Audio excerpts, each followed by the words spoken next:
금요일 저녁 우리 회복 예배에 오신 모든 분들을 주님으로 환영합니다. 오늘 건강한 애착에 대해서 함께 나누기로 원합니다. 행복을 찾아서라는 영화가 있습니다. 여러분들 공휴일이 되면 이렇게 몇 번 자주 상영을 했던 그런 영화인데요. 크리스 가드너라고 하는 사람이 실화를 영화로 만들었고요. 영화의 포스터에 보시면 우리 윌 스미스와 그의 친아들이 직접 영화에 등장합니다. 이 영화의 내용은 줄거리는 이렇습니다. 우리 크리스 가드너가 의료기기를 판매하는 그러한 그 회사에 다니고 또 의료기기를 병원에 판매하러 돌아다닙니다. 그런데 그 의료기기가 너무 비싸기 때문에 잘 팔지를 못해요. 집에서 쫓겨나게 되고 모텔을 돌아다니게 되고 그 사이에 아내는 집을 나가고 이제 자기 아들과 둘이서 생존을 해야 되는 그런 처지에 놓이게 되어 있습니다. 특별히 저희가 이 아버지와 아들이 살아가는 그 현장 속에서 어떤 때는 화장실에서 둘이 잠을 잘 수밖에 없는 상황. 그리고 제가 지금도 기억에 남는 장면이 있는데, 화장실에서 윌 스미스가 이 주인공이 아들과 함께 거기서 잠을 자면서 막 눈물을 흘리는 그런 장면이 아직도 제 기억에 납니다. 그러다가 아버지는 우연치 않게 우리 주식 중개인, 주식 시장 그 회사에 가서 면접을 보고 취직을 하게 되고 결국 열심히 일을 해서 부자가 되었다는 이야기. 이 영화를 통해서 이 영화가 우리에게 보여주려고 하는 것은 무엇일까요? 어떻게 행복을 찾을 수 있는가? 열심히 살아야 행복해진다. 노력을 하면 반드시 행복해진다. 행복은 멀리 있는 것이 아니다. 여러 가지 이야기할 수 있는 것이 많이 있죠. 그런데 저는 이 영화를 보면서 행복은 관계에 있음을 깨닫게 됩니다. 관계를 통해서 행복이 우리에게 찾아오는 거예요. 아버지와 아들이 힘들고 어려운 상황 속에서 생존해 가는 이 상황, 결국은 부자가 되었다라고 끝나는 것이 아니에요. 돈을 많이 벌었기 때문에 행복을 찾은 것이 아니고, 직장을 다시 얻었기 때문에 집으로 다시 돌아갈 수 있기 때문에 행복한 것이 아니고, 이 아버지가 그렇게 처절하게 생존하면서 행복을 찾아서 아들에게 이 행복을 물려주고 싶었던 거예요. 만약 이 아들이 없었다면 아마 이 주인공은 그냥 그렇게 살아갈 수 있을지도 몰랐겠어요. 아들과 함께 치열한 이 세상의 생존의 그 한가운데서 아들을 위해서 열심히 행복을 찾아서 떠났던 거죠. 영화가 다 끝나고 2007년 윌 스미스는 아카데미 나무주연상을 받고 아들과 함께 이렇게 그 상을 받죠. 그리고 이 영화가 끝난 다음에 윌 스미스가 아들에게 이렇게 얘기했다 그래요. 이 영화에 진짜로 나왔었죠. 윌 스미스가 아들에게 이렇게 이야기했다 그럽니다. 아들, 나는 매일 너와 함께 영화를 찍는 것이 가장 행복했다. 이 영화 배우는 이 영화를 찍으면서 아들과 함께 매일같이 아들과 만나면서 영화를 찍으면서 대화를 하면서 나는 너와 함께 했던 것이 가장 행복했단다라고 아들에게 얘기했다는 거예요. 이 영화 배우는 영화를 찍으면서 행복을 찾은 것이죠. 많은 사람들이 진정한 행복을 찾기 위해서 노력하며 살아가고 있습니다. 진정한 행복은 무엇일까요? 돈을 많이 벌기 때문에 행복할까요? 아니면 출세를 했기 때문에? 병에서 고침을 받았기 때문에? 진정한 행복은 관계가 가져다주는 기쁨을 통해서 우리는 행복을 누릴 수 있습니다. 여러분, 내가 돈을 많이 벌고 좋은 직장에 다니고 행복하고 건강하더라도 여러분들 관계가 깨어지면 그것은 지옥이에요. 부부관계도 마찬가지고 가정도 여러분들 누구와의 관계도 마찬가지입니다. 관계가 깨어지는 그 순간 내가 있는 그곳이 바로 정말 살고 싶지 않은 불행한 장소로 변하게 되는 것이죠. 여러분들, 우리는 관계를 떠나서 살아갈 수 없는 존재입니다. 왜 그럴까요? 하나님이 우리를 그렇게 창조했기 때문이에요. 창세기 2장 18절에 보면 하나님께서 이렇게 말씀하셨어요. 창세기 2장 18절. 여호와 하나님께서 말씀하셨습니다. 사람이 혼자 있는 것이 좋지 않으니 내가 그에게 알맞은 돕는 배필을 만들어주겠다라고 하나님 말씀하셨어요. 혼자 사는 존재가 아니고 함께 사는 존재로 가장 알맞은 그러한 배필을 내가 구해주겠다고 하나님이 아담에게 이야기합니다. 그리고 동물들을 전부 다 아담에게 갖다 보여줘요. 근데 아담이 볼 때 이 동물들이 한 마리씩 이렇게 나타나는데 나한테 알맞은 게 별로 없는 거예요. 기린이 나타났는데 키가 너무 큰 거예요. 하마가 나타났는데 너무 뚱뚱한 거예요. 자기랑 안 맞는 거예요. 하나님께서 아담에게 가장 알맞은 짝을, 배필을 만들어주기 위해서 하와를 창조하셨습니다. 아담과 하와는 에덴 동산에서 가장 건강한 관계 가운데 안정적인 애착을 누리며 에덴 동산에서 살게 되어 있어요. 에덴의 뜻은 기쁨이라는 뜻이에요. 기쁨의 동산 안에서 아담과 하와는 즐거움이 넘치는 관계 속에서 안정적인 애착을 누리며 살아갔습니다. 여러분들, 하나님은요, 우리가 인간을 창조할 때 기쁨을 누리며 살도록 창조하셨어요. 그래서 우리는 항상 기쁨을 통해서 가장 행복해질 수 있어요. 그 기쁨은 어떤 기쁨이냐면 다른 사람과 건강한 애착 관계에 있을 때, 다른 사람과 건강한 관계 가운데 있을 때 우리는 가장 행복한, 건강한 삶을 살아갈 수 있는 것이죠. 그런데 여러분들, 다른 사람과 건강한 관계를 갖기 위해서, 다른 사람과 건강한 애착 관계를 갖기 위해서 가장 중요한 역할을 하는, 우리의 관계에 있어서 결정적인 역할을 하는 그러한 관계가 있는데 어떤 관계냐면 바로 부모와의 관계. 우리가 태어나자마자 만나게 되는 부모와의 관계가 우리 인생에 있어서 모든 관계를 결정한다고 이야기해도 과언이 아닐 정도. 내가 태어나자마자 부모와의 맺은 이 관계가 우리의 인생에 있어서 모든 관계에 영향을 미치게 되는 것이죠.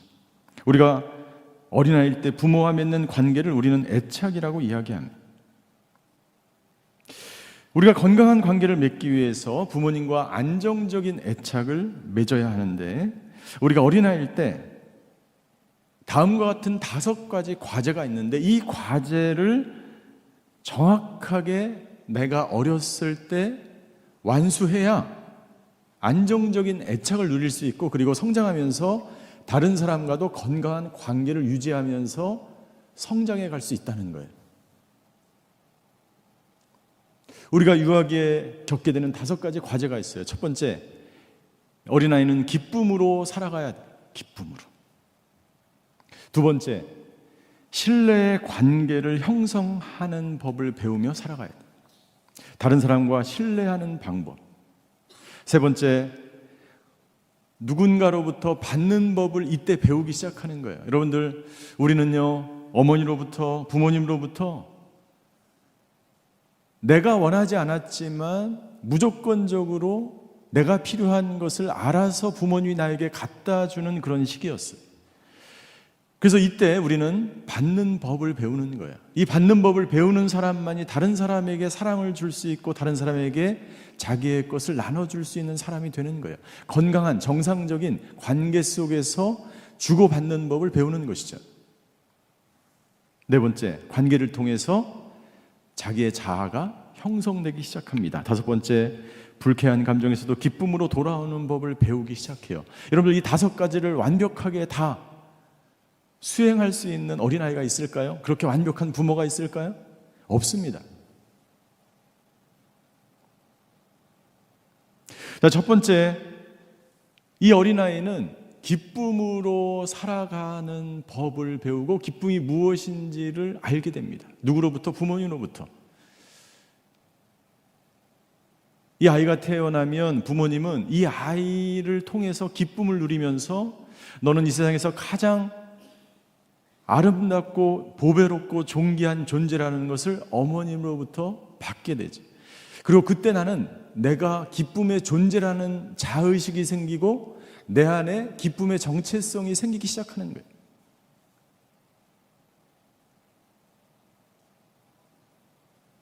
너는 이 세상에서 가장 아름다운, 누가 어떻게 할지 몰라도 나에게 있어서, 아들아 너는, 딸아 너는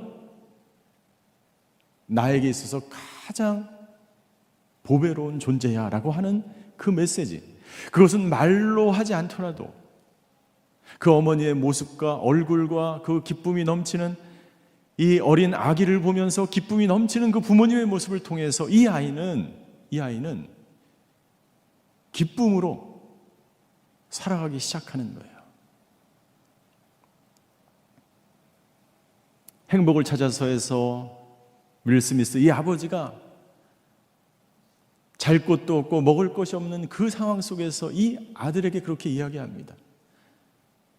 너는 누구에게도 아무것도 할 수 없다라는 말을 들었을 때 그것을 마음에 깊이 새기지 말라고 이야기합니다.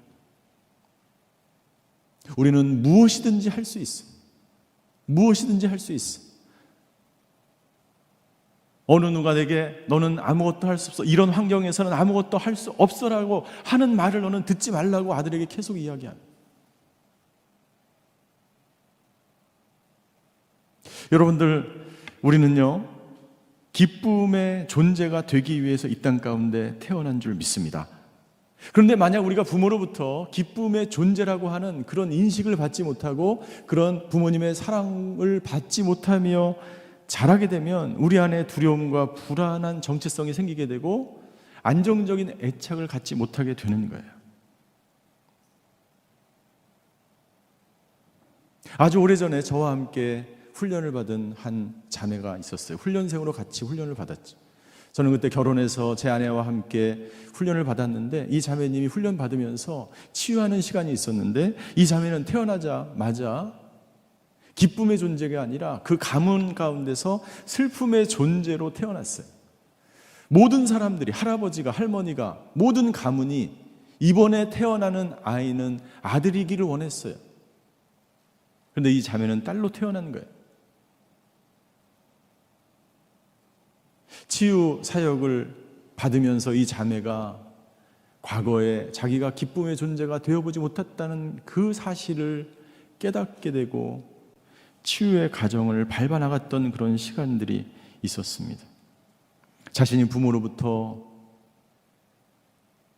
보배로운 존재, 기쁨의 존재가 되어보지 못했던 그것이 이 사람에게 너무나 큰 고통으로 자리 잡고 있었기 때문이죠. 만약 우리가 부모님으로부터 무조건적인 사랑의 관계를 받지 못했다면 우리는 다른 사람과 신뢰를 맺으며 싸우며 살아갈 수 없게 됩니다. 무조건적인 사랑이 그렇게 중요한 거예요. 여러분들, 우리가 지금 어려운 환경을 만났을지라도 내가 부모님과 무조건적인 사랑을 받으며 자라면서 안정적인 애착 가운데 우리가 성장하게 되면 그 어떤 어려움과 힘든 일들도 극복할 수 있게 되는 거예요. 회복의 탄력성이 바로 이러한 배경에서 만들어진 용어입니다. 회복의 탄력성.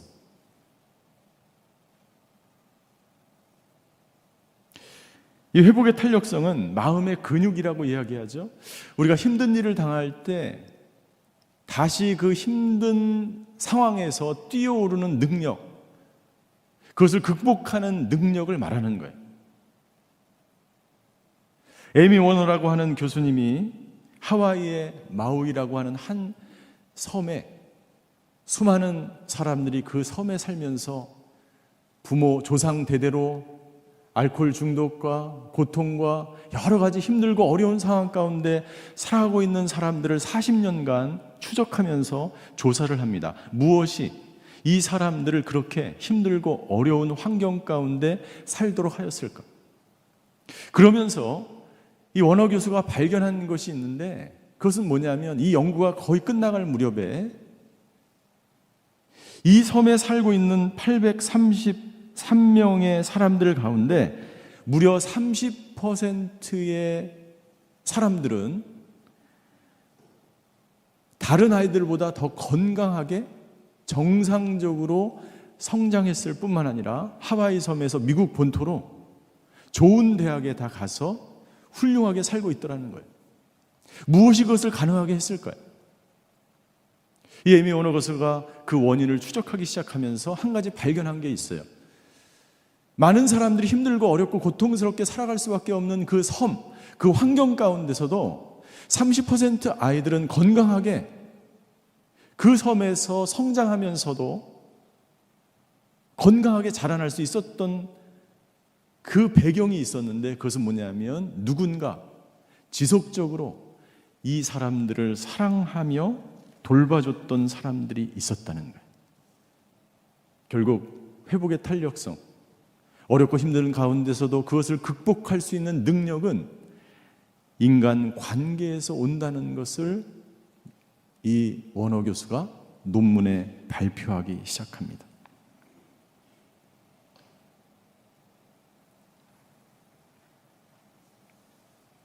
이지선 자매님이 전신 화상을, 교통사고를 통해서 전신 화상을 입고 지금도 계속해서 매년 수술을 해야 되는 상황 속에서도 건강하게 간증을 하면서 그 어려운 시간들을 극복할 수 있었던 것은 회복의 탄력성이 다른 사람보다 뛰어났기 때문에. 그래서 오스카 와일드라고 하는 기독교 소설가이자 시인은 이렇게 이야기합니다. 우리 모두는 죄송합니다. 시궁창이라는 단어를 사용해서 우리 모두는 시궁창 속에서 살아가고 있지만 그중 어떤 사람들은 하늘의 별을 쳐다본다. 무슨 말입니까? 여러분, 우리가 비록 한 섬에 갇혀서 혹은 내가 어렸을 때 부모님으로부터 건강한 애착을, 안정적인 애착을 누리지 못하며 그리고 그것에 영향을 받아서 지금 내가 힘들고 어렵고 고통스러운 환경에 직면해 있을지라도 누군가는 30%의 사람들은 하늘을 보면서 소망을 가지며 살아간다는 거예요. 나는 저와 여러분들이 그 소망을 가지며 살아가는 사람 속에 속해 있기를 주의 이름으로 축원합니다. 무엇이 그것을 가능하게 할까요? 오늘 예수님은 이 비유를 통해서 우리에게 말씀하시는 거예요. 5절에 보니까 이렇게 기록하고 있습니다. 나는 포도나무요 너희는 가지다 라고 말씀하고 있어요. 무엇이 힘들고 어려운 이 상황 속에서 하늘의 별을 보며 어렵고 힘든 고통의 그런 환경 가운데서 소망을 바라보며 살게 할 수 있을까요? 그리고 그 모든 어려운 환경들을 극복하게 있는 능력을 가지고 살아가게 하는 것일까요?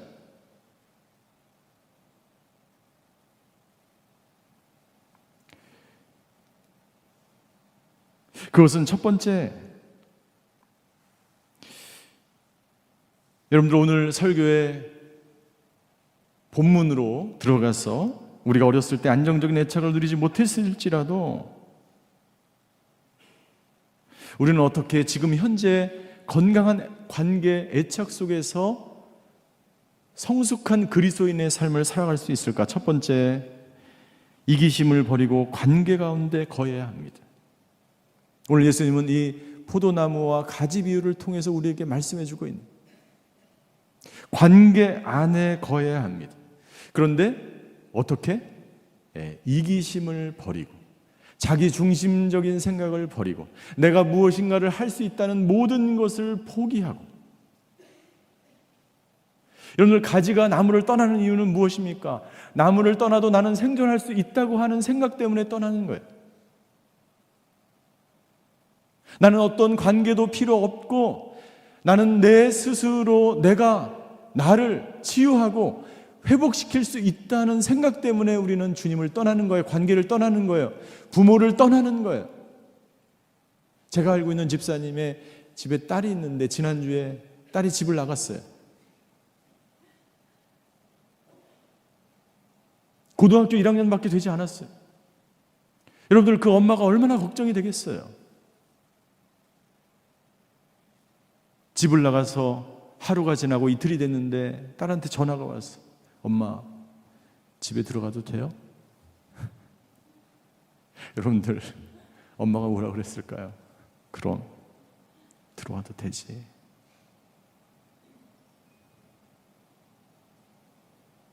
여러분들 그 딸 아이가 얼마나 답답하면 집을 나갔을까요? 그러나 그 부모는 얼마나 힘들고 어려울까요? 여러분들 집을 나가면 얼마나 고생이겠어요. 이틀 만에 전화 와서 집에 들어가겠다고 전화가 왔어요.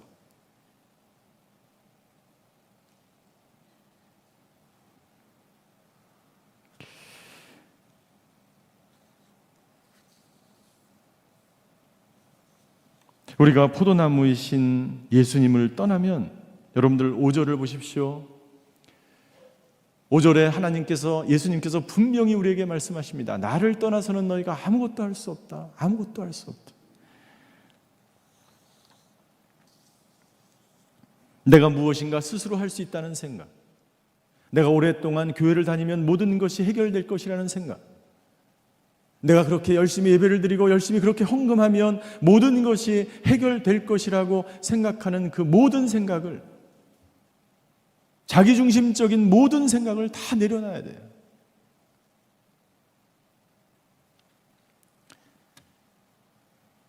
지난주 세미나가 끝나고 한 권사님이 저에게 찾아왔어요. 권사님인지 아닌지는 잘 모르겠는데 이렇게 서서 제가 잠깐 말씀드릴 게 있다고 말씀하시라고. 그런데 이 권사님이 그런 얘기를 하는 거예요. 저는 30년 넘게 다른 큰 교회, 이름 있는 교회에 다니다가 온누리 교회를 이제 나오기 시작했다는 거예요. 그런데 30년을 넘게 교회를 다녔는데 마음에 기쁨이 없다는 거예요. 마음이 항상 불안하다는 거예요. 어떻게 살아가야 될지도 모르겠고 불안한 마음 때문에 잠도 제대로 자지 못하는 거예요. 목사님, 이 회복사역이 나를 회복시킬 수 있습니까? 그래서 제가 없다 그랬어요. 회복사역이 우리를 회복시키는 게 아니에요. 30년 동안 내가 예수님을 믿어도, 내가 30년 동안 신앙생활을 해도 나 중심적인 사고 속에서 내가 말씀을 들어도 내가 변화되지 않고 내가 그 예수님 안에 거함으로 그 말씀이 내 안에 들어와서 나를 변화시키지 않으면 여러분들 30년이 아니라 100년이 지나도 여러분들 변화될 수 없어요. 나는 그 얘기를 들으면서 너무나 안타까웠어요. 왜냐하면 수많은 사람들이 그렇게 믿음 생활을 하기 때문이죠. 예수님이 뭐라고 말씀하십니까? 오늘 저희가 읽은 요한복음 15장 11절에 내 기쁨이 충만한 것처럼 너희에게도 기쁨이 충만하기를 원한다라고 예수님 말씀하셨어요. 우리가 그 예수님 안에 거하면, 우리가 관계 가운데 있게 되면 절대로 여러분들 우리는 그렇게 살아갈 수가 없어요. 탕자가 집을 나가서 언제 집으로 다시 돌아오게 됩니까? 탕자가 집을 나갈 때 잘 살 수 있을 것 같았어요. 무엇이든지 살 수 있는 재산이 있기 때문에 무엇이든지 누리며 행복하게, 사실 행복을 찾아서 나가는 거 아니에요? 그런데 언제 돌아와요? 자기가 무엇인가 할 수 있다는 그 모든 것이 다 사라지고 포기될 때 집으로 돌아와서 아버지의 관계가 회복되기 시작하는 거예요.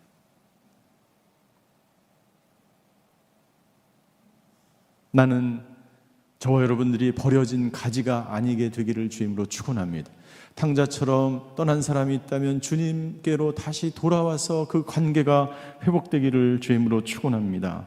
두 번째, 우리가 예수님 안에 거하면서 두 번째 해야 될 것인데 그것은 뭐냐면 7절에 예수님이 이렇게 말씀하시고 계세요.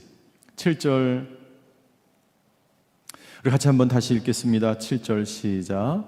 만일 너희가 내 안에 있고 내 말이 너희 안에 있으면 너희가 원하는 것이 무엇이든지 구하라 그러면 그대로 이루어질 것이다.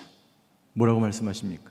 내 안에 거하는 것이 첫 번째고, 두 번째는 내 말이 너희 안에 거해야 된다는 거예요. 하나님의 말씀이 우리 안에 거해야 된다는 거예요. 그냥 교회만 나오는 것이 아니라 주님 안에 거하는 것, 머물러 있는 것, 그것뿐만이 아니라 주님의 말씀이 나를 찔러 쪼개기 시작해야 돼요. 사람이 회개하기 시작하는 것은 말씀이 우리 가운데 들어올 때 회개하기 시작하는 거예요. 대부분의 사람들은요, 크리스찬일지라도, 아니 넌 크리스찬인지 크리스찬이든지, 여러분들 우리가 수많은 시간을 생명이 아닌 것에 우리는 투자하며 살아가고 있어요. 그래서 변화가 일어나지 않는 거예요. 만약 우리가 생명 되신 그 주님 안에 거하며 생명을 주는 그 말씀 가운데 우리가 거하게 된다면 여러분, 우리는 다시 회복될 수 있어요. 그래서 이사야 선지자는 이사야 55장 2절에 우리에게 이렇게 말씀하고 있습니다. 이사야 55장 2절. 왜 너희는 음식이 아닌 것에 돈을 쓰고 배부르게 하지도 못할 것에 애를 쓰느냐. 들으라, 내 말을 잘 들으라. 그러면 너희가 좋은 것을 먹고 기름진 것으로 즐길 것이다. 행복할 것이다. 무엇이 당신을 행복하게 합니까? 생명이 당신을 행복하게 하는 거예요. 무엇이 생명을 줍니까? 관계가 당신에게 행복을 주는 것입니다. 관계를 떠나서는 너희가 아무것도 할 수 없고, 주님을 떠난 관계, 홀로 있는 관계에서는 당신은 절대로 행복해질 수 없고 생명을 누릴 수 없고 아무것도 할 수 없다는 거예요. 나는 저와 여러분들이 관계 가운데 있게 되길 원하고, 무엇보다도 주님 안에 거하길 원하고, 무엇보다도 말씀이 당신을 살리게 되길 주임으로 축원합니다. 여러분들, 프로그램이 당신을 살리는 게 아니에요. 회복사역이 당신을 치유시키는 것이 아니에요. 생명이 예수 그리스도의 그 말씀이 우리를 살리는 것인 줄 믿습니다. 여러분들, 그래서 우리 회복사역에서 하는 것이 임마누엘의 하나님께 거하는 삶을 살아가는 훈련을 하는 것입니다. 하나님의 말씀을 듣고 하나님의 말씀대로 살아가는 훈련.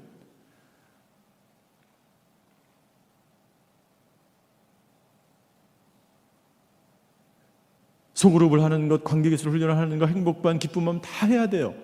그러나 그 가운데서 그것은 바로 예수님을 찾아가는 길을 여러분에게 안내하는 것이고, 진정으로 변화되는 것은 그 길의 끝에서 예수님을 만날 때, 그 말씀이 나를 찔러 쪼갤 때 우리는 비로소 변화되어져 가기 시작하는 거예요. 여러분들, 이스라엘 백성들이 성벽 재건 공사를 할 때 성벽을 다 수축했어요. 마지막에 무엇을 합니까? 마지막에 그들이 학사인 에스라를 불러서 말씀을 낭독하고 미스바 광장에서 예배를 드리며 말씀 가운데 그들이 회개의 눈물을 흘리기 시작해요.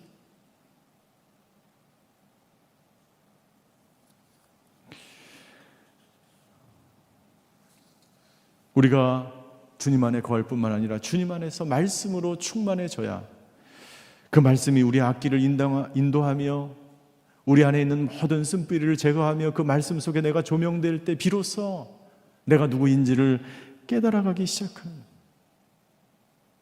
마지막으로 세 번째, 우리가 해야 될 것, 건강한 관계를 위해서 해야 될 것, 미움을 버리고 사랑 안에 거해야 합니다. 첫 번째 우리가 해야 될 것은 이기심을 버리고 관계 가운데 거해야 되는 것.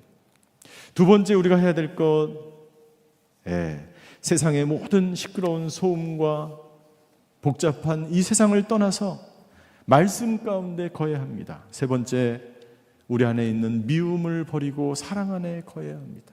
미움을 버리고 사랑 안에 거해야 합니다.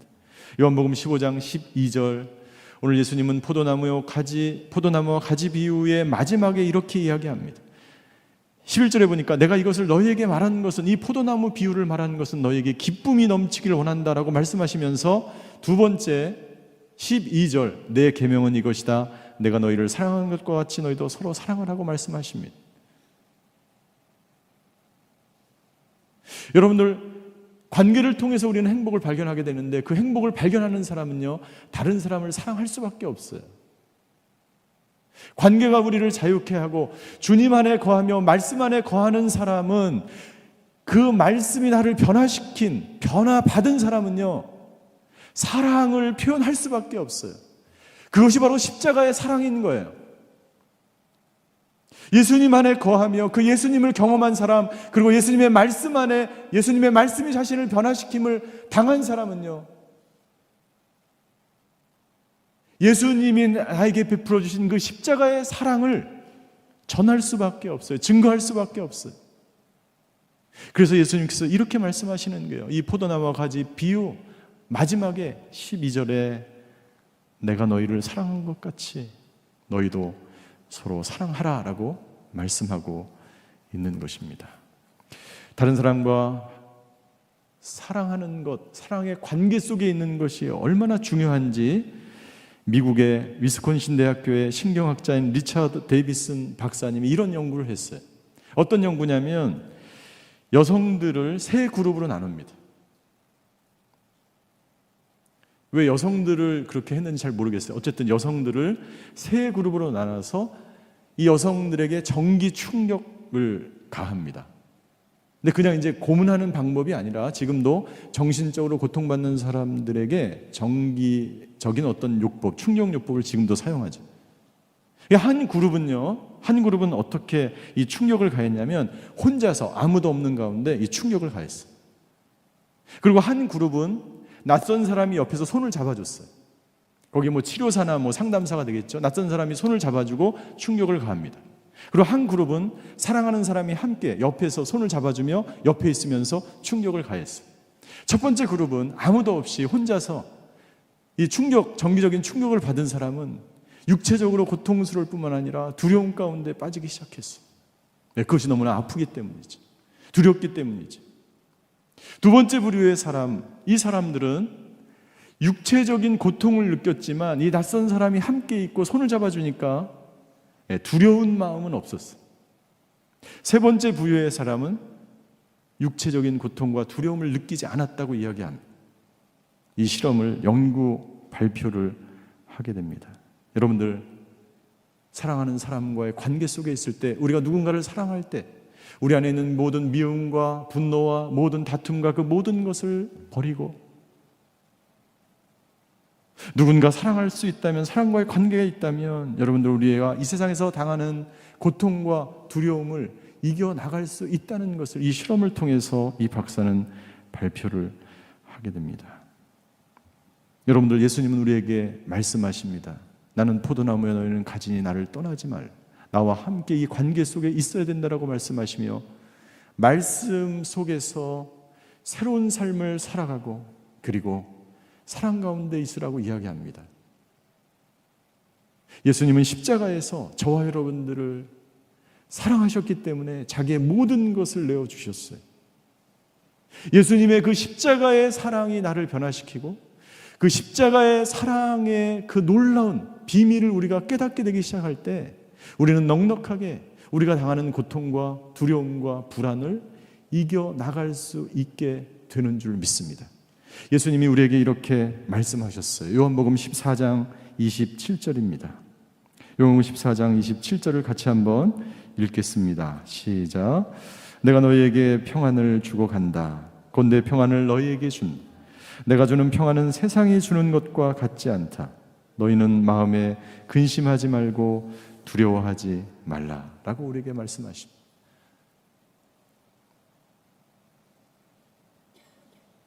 여러분들, 내가 안정적인 애착을 어렸을 때 내가 그러한 관계 속에서 내가 살아가지 않았을지라도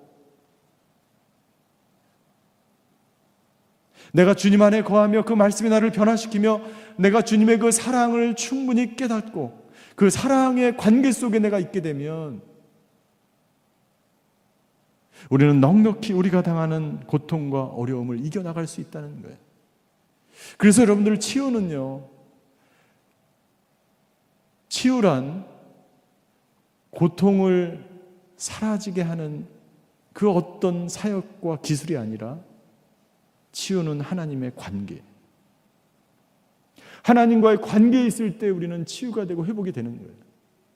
수많은 사람들이 고통을 없애는 기술을 배우려고 합니다. 이 고통이 사라지면 내가 행복해지겠지, 평안해지겠지, 불안이 없어지겠지. 아니에요. 고통을 없애는 것이 아니라 하나님과의, 주님과의 관계 가운데 있으면 이 모든 고통들은 자연히 사라지게 되는 거예요. 왜요? 그분과의 관계 속에서 나는 진정 기쁨의 삶을 살게 되기 때문이죠. 오늘 예수님께서 주시는 이 평안과 이 기쁨이 저와 여러분들에게 충만하기를 주님으로 축원합니다.